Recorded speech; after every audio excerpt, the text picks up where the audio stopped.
Tyler was 20 years old. He would have been 21 May 1st in 2012 when he was killed.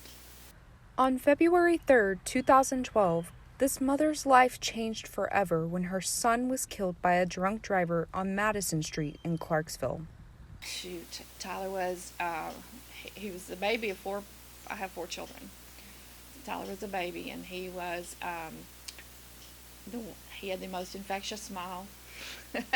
He'd walk into the room, and everybody just loved him, and he loved agriculture.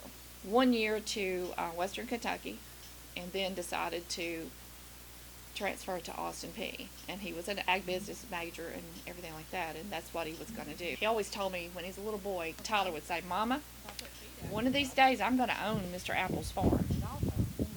So this went up for auction in September after Tyler was killed in February, and the down payment was done with the insurance money from Tyler's death. And so this is Tyler's farm.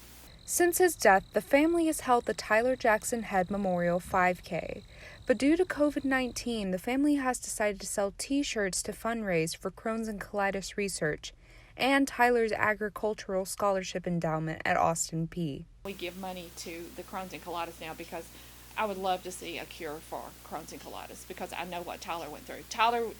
You would have never known anything was wrong with Tyler because he never let anybody know it.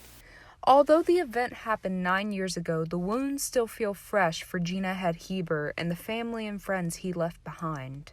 I miss him every day. You never know when those waves of grief are going to just wash over you. You think you're fine, you're going along fine, and then all of a sudden...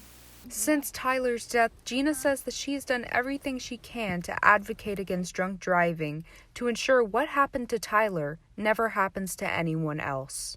It could be a stranger, it could be your best friend, it could be a church member, somebody you go to church with, somebody you work with, somebody's child you work with. It's 100% preventable crime. With Clarksville Now, I'm Angela Peterson.